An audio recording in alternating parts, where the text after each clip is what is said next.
Egaa akkam jirtu kabajamtootaa fi jaallatamtoota maatii chaayinaalii Oromoo istuudantiga arraas irra deebuudhaan barnoota keenya histirii kutaa 9ffaa yuunitii 8ffaa paartii jalqabaa irra waliin ilaaluu dhufnee jirra. Hanga xumura sagantaatti naafaan abaan afeerraa kiyyaa barattoonni yaada keessan naaf barreessaa jirtan kanaaf bilbilaa jirtanillee teenku galatooma isiniin jecha haanis isin biraan jira. Isin ammoo chaayinaalii kana like share gochuu subscribe gochuu namoota biraallee akka fayyadaman godhuu hin dagatinaadha jechuudha.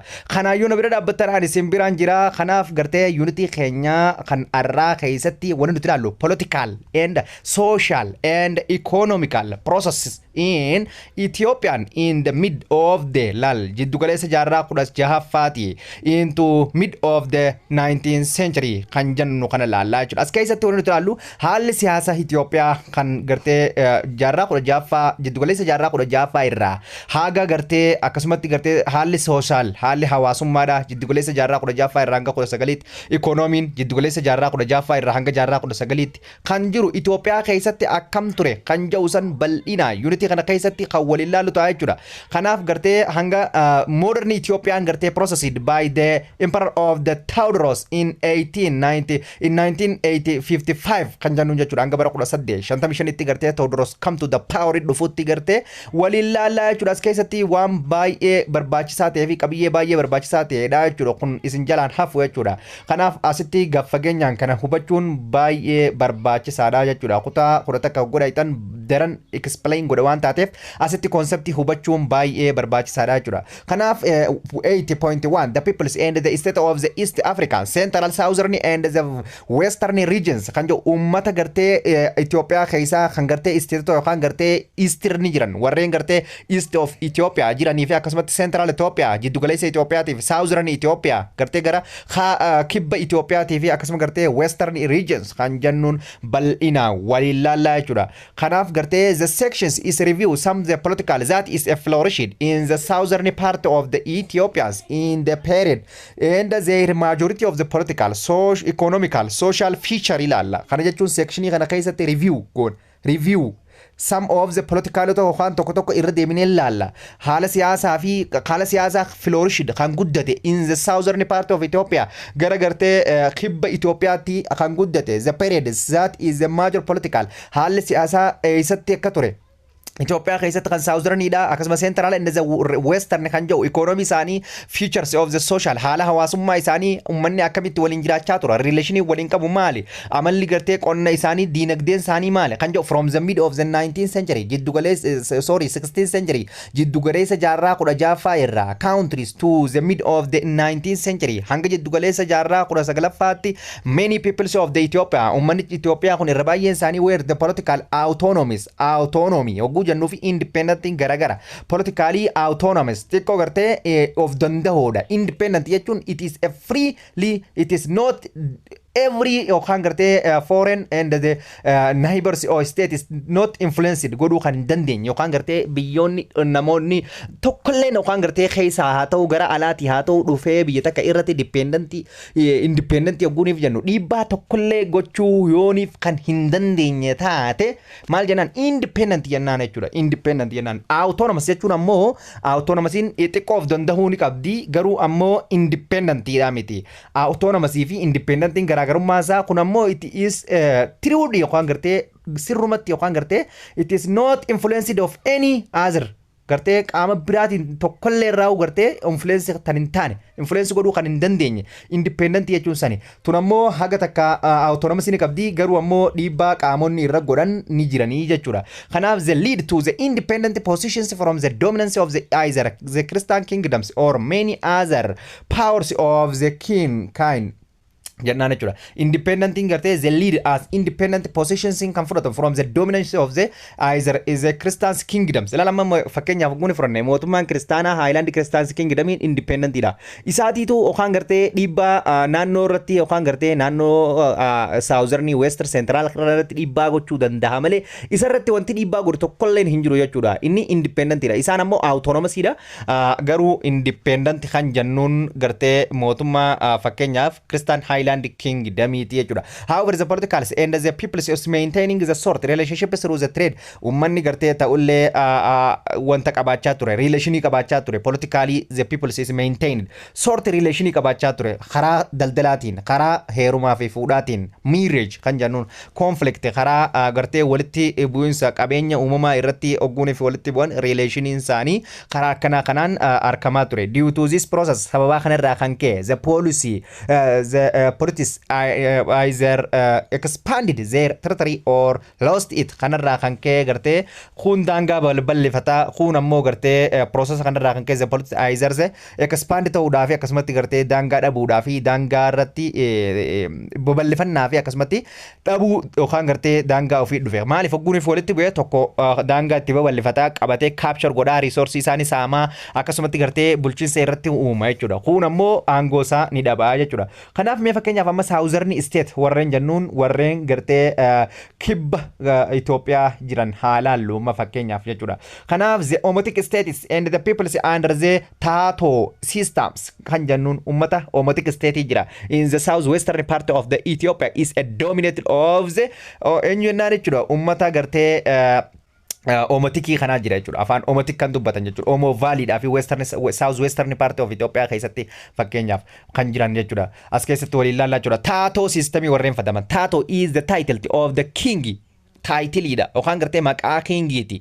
Fakkeenyaaf taatoo hogguuniif jennu title hogguuniif jennu maqaa mootii duratti tayyamamtu. Fakkeenyaaf amma Abiy Ahmad taatoo Abiy Ahmad ogguu jenne taatoo Abiy Ahmad ogizaa jenne maal jechuudha taatoo jechuudha akkasitti taatoo abaluu maqaa san jechuudha title maqaa mootii dura kan kaamu san taatoo warreen fayyadaman taatoo kanneen fakkeenyaaf kanneen akka Kafa haalaallu the Kafa is the kingdomidha. Kafaan tun kingdomidha yookaan mootummaa Kafa was founded kan argamu south of the Inaria yookaan biyya Inaria jennu kibba Inariaatii fi located the southern of Gojab south of Gojab gara kibbaatii fi and the northern of the Omo River kaaba gara gartee galaana Omootti argamti. According to the people of the traditions akka gartee ummanni gartee traditionin aadaa isiin argisiisutti it is was known at least since the end of the 14th century hundeeffamni isiidha akka gartee aadaa isiitii fi akkasumatti gartee traditional irraa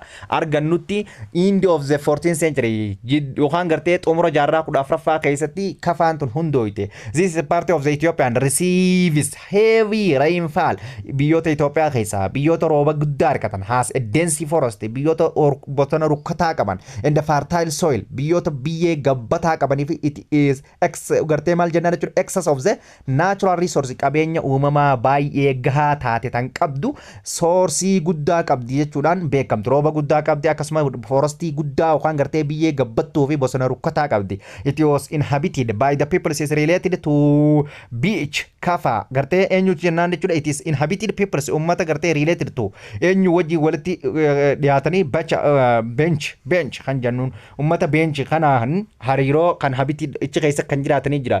Kafaan ummanni Kafaadhaa kafichoo kan jennuunis Kafa was ruled by the king of the title laal maalis inje Kafaan taatoo tana fayyadaman kinginsaa akkuma reefu sin jetti. This is insight of the kingship of interesting and important jechuudha. Kanaaf maal jennaan this is garte sign of the kings in sign of kings is interest of the importance baay'ee qabdi yookaan gartee mallattoo tana fayyadamuun jechuudha.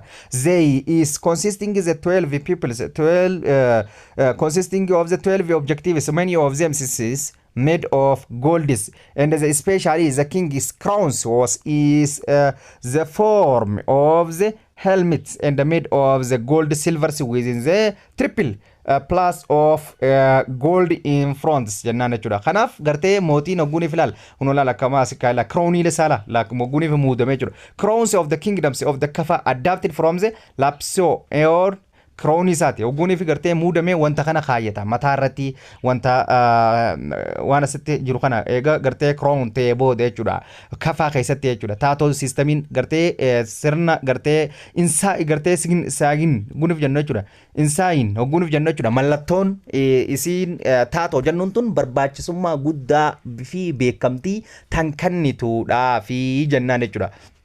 Kanaaf the consisting of the 12 objective qabdi. Many of them made of the goldy akkasumatti maal rifaa goldy kan qabdu jira. Wanni crown isa kaantuun jechuudha. Goldy warqee faa akkasumatti gartee especially the king's crown was is a form of the helmetidhaan made of the gold and the silver irraa tolfamtiif wanni kun gartee goldy fi silver irraa which is triple syphilis of the gold frontis. Kanaaf gartee akkana tolchanii eega crown godhanii booda taatoo isaaniitti kaayyatanii jechuudha. Kanaaf the kingship was hereditary dha. Yookaan gartee kingiin kan dhuftuun yookaan gartee hereditary dhaaltummaa ilmoorraa gara abbaarraa gara ilmootti dabarti. Aangoon warra eenyuuti jechuudha. Aangoo warra ummata kafaadha jechuudha. Aan advisors qaban akkasumatti gorsitoota qaban. Advisors yookaan jennu gorsitoota yookaan noobelatu warra sadarkaa olaanoo qaban. Isaan sanii maal jennaan mikrichoo jennaan jechuudha. Mikrichoo is the Gohan garte the advisors of the king of the Kafa jennaan jechuudha. Gorsitoota isaas assisted the kings kan warreen isa gargaaran. Gargaarsa warreen godhaniif waan tokko tokko irratti siruu the one of the kings soon succeed garte taught one of the kings garte kingi maal jechuudha. Soon succeed ilmasaatu bakka bu'a. It was not necessarily the oldest like other societies of the country da jechuudha. Was not necessarily da jechuudha. Inni kun gartee kingiin kan gartee ilma bakka buusa. Ilmi hogguunii fi gartee abbaasaa hogguunii fi aangoon gartee takkaa'uu dadhabe yookaan hogguunii fi abbaasaa du'ee eenyutu bakka bu'a jechuudha. Ilmaatiitu aangoo abbaa isaarraa dhaalaa jechuudha. Kanaaf gartee oldest kanaaf this is the choice of the king's successors lay in the hands of the mikricho. Kanaaf gartee choose ni filatama king's success lays in the hands of the mikricho keessa jechuudha. Kanaaf the original administrations and the maintenance of laws akkasumatti gartee bulchinsi yookaan gartee originalidha yookaan gartee jalqaba akkasumatti maintenance law seera ni eega orders akkasumatti safuu in the king ummata keessatti nageenyaa fi tasgabbii buusaa jechuudha. Where also there deities under the kings were the knights or chiefs of the eenyu jira jechuudha. District who were allowed to wear gold arms and armlets as a sign of a sign tan jennuun yookaan mallattoo officialii ta'uu isiisan argisiisan jechuudha. Kanaaf gartee maal jennaan jechuudha. Under kings gartee kingii jalatti maaltu jira. The kings were gartee knights or chief jira.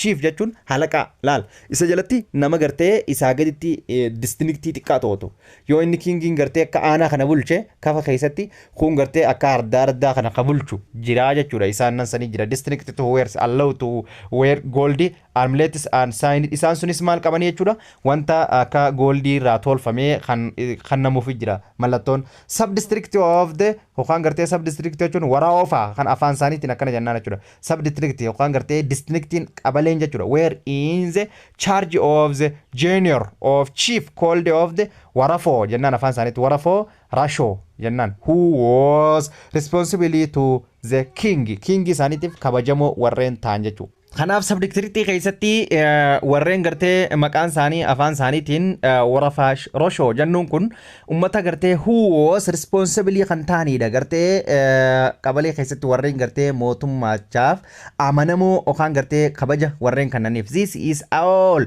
indicating that is the kingdoms of the Kafa was highly organized. Wanti kun gartee subdistrictii keessattis namoonni caaseeffamni mootummaa gabbu'ee warreen aangoo kannanii fi gartee akkanatti isaa gadi bulchan kun Kafa keessatti maal indicate maal nu argisiisa.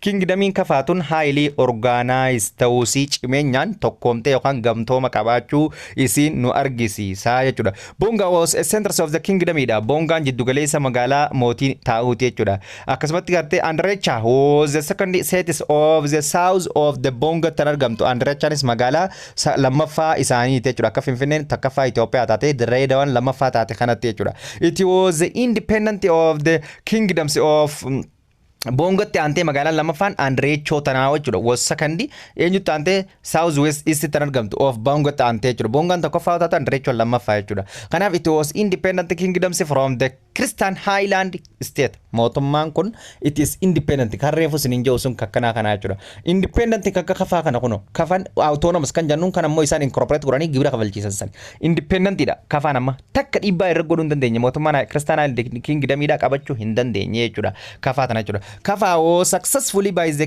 Christian Kingdom firraa dhorkite overzealous ta'ullee at the beginning of the 16th century kafaa was seemed to have been the independent state taatee turte mootummaa ifdande however gartee jalqaba jaarraa kudha jaffaa irraa kaasee jechuudha beginning isaa irraa kaasee jechuudha kanaaf kafaa survived the Oromoo pressures and the disconnected it is a relation within the Christian kingdoms jennaan kafaan gartee maal taatee tajaajilte hafa kafaa survived the Oromoo pressures dhiibbaa Oromootii fi akkasumas disconnecting the relationship within the Christian Island kingdom Oromoon is gartee during the expansions of the Oromo population movement in the 16th century kafaa was resisting the pressures of the Oromo gartee kafaan akkasumatti Oromoonis gartee incorporate godhachuu hin dandeenye firraa dhorkite kafaa governed itself if bulchan independent if danda'anii until hanga jaarraa 19ffaatti incorporators of the milk the second in the 1997 after the battle of Adwa booda gartee hanga isii qabatutti if dandeessee jabduu taatee tantoortee jechuudha kafaan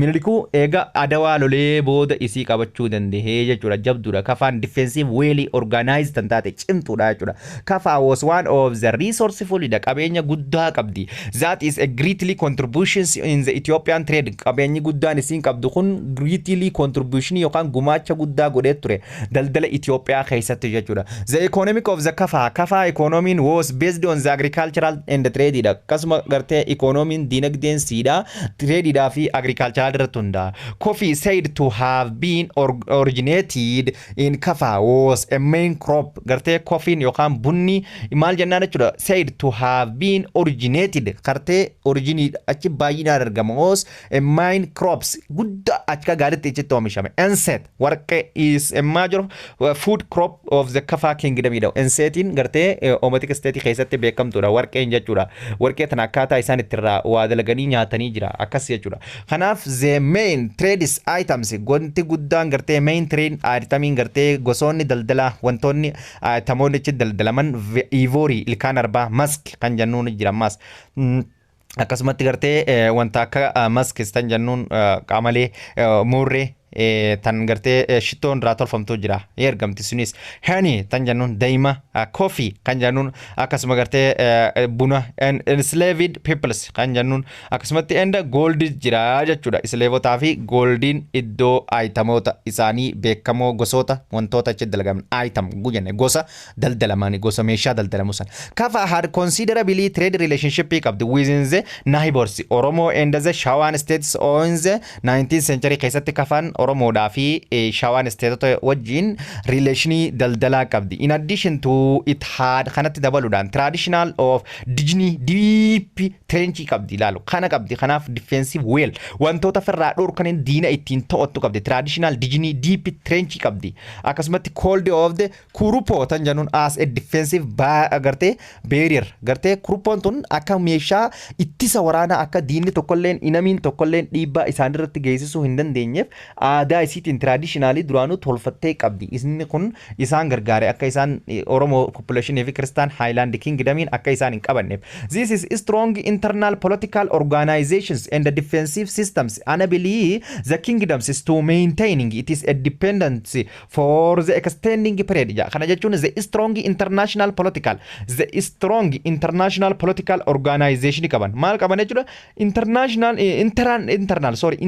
internal keesoo isaaniitti politically organized systemni siyaasa isaanii kan cimee fi kan gartee tokkummaa qabu defensive systems wantoota gartee diina itti ofirraa to'atan enabling kingdoms maintaining independence isaanii ta'ee kan tursiisun the organizations of the systems of politicals and the defensive way qabaachuun isaanii akka isaan of danda'an kan godheedha jechuudha kanaaf gartee organized ta'uu isaaniitiif defensive way ta'uu isaanii incorporate ta'uu isaanii irraa if the independent tani akka jiraatan isaan godhe jechuudha the Kafa rulers is adapting the titles from the neighbors of the kingdoms of the area whose ruling elite moving to the south of Gojab rivers due to the Oromo pressure jannaan jechuudha due to the Oromo pressures. Kanaaf the Kafa ruling kun gartee taayitilii isaanii taatoo tana addaatti godhatan yookaan namarraa fudhatan eenyurraa fudhatan ummata inaariyaa jannuun irraa fudhatan ummata nahiborii ollaa isaanii jiraatan inaariyaa kan jennuun ruling light moving to the south of the Gojab river itti warreen deeman due to the Oromo population river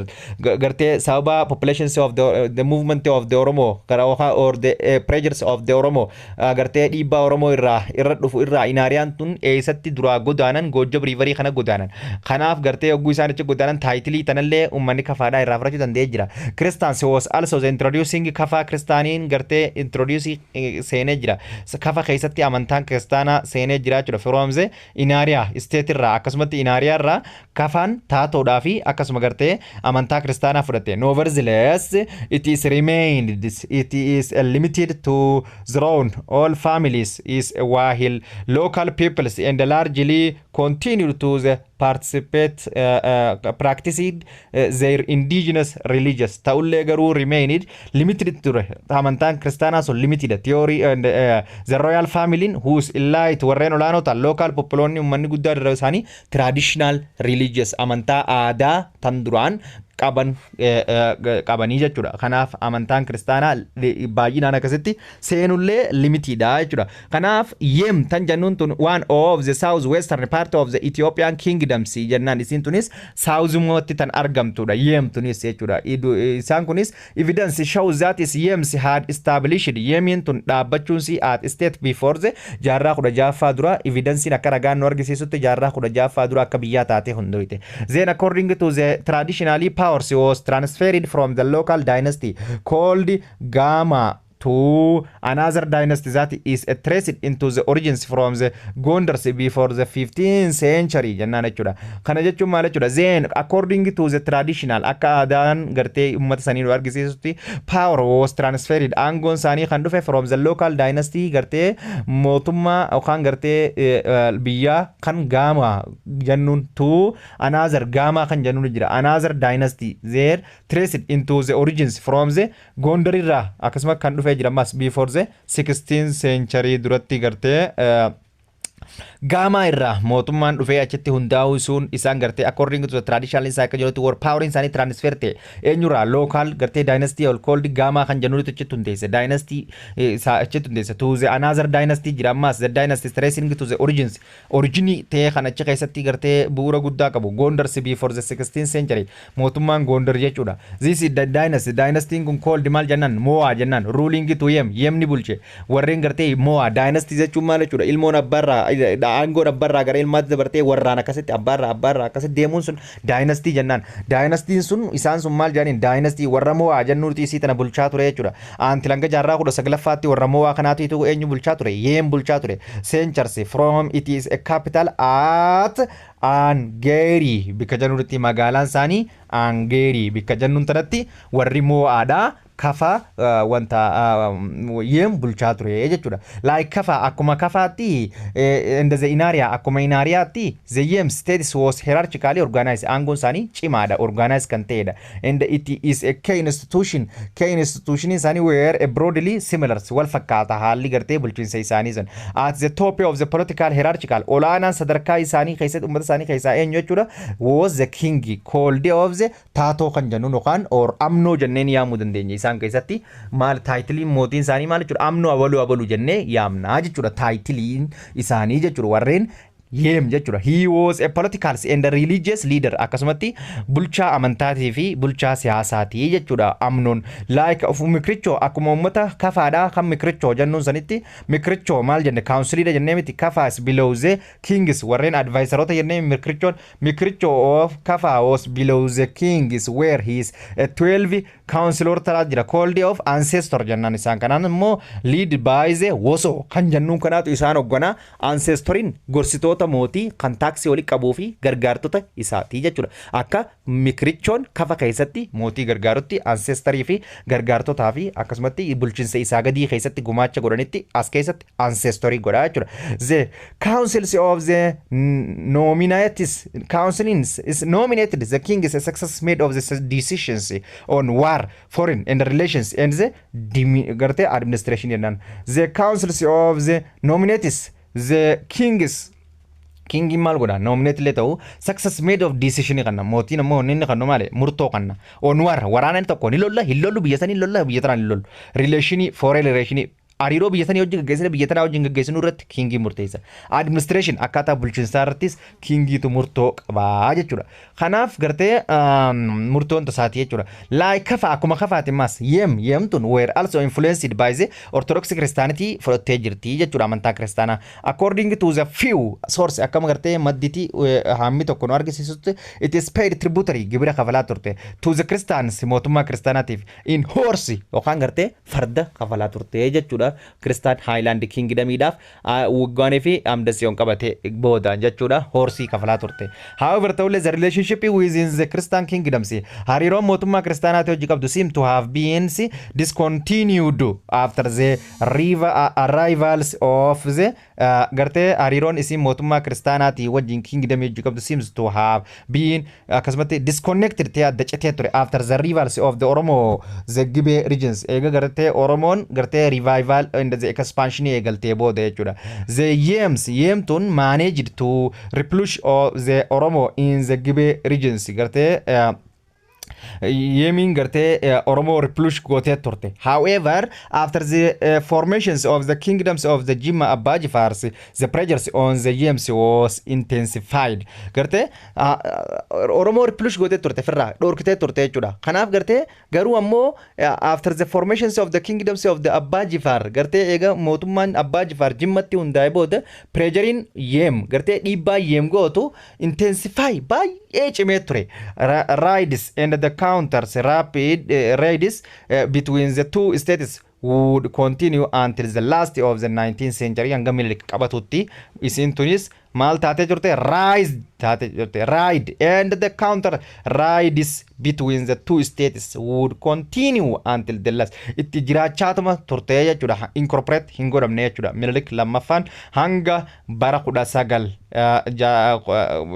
jaarraa 19 keessatti incorporate godhutti jechuudha kanatti aansee kan jiru ammoo Omotic state and the peoples under Kawo systems warreen Kawo systemii fayyadaman kan jiru Parti keenya lamaffaa keessatti waliin laallaa kanaaf har'aaf asumatti haadhaa bannuu thank you galatooma I love you isiniin jaaladha giraadhaan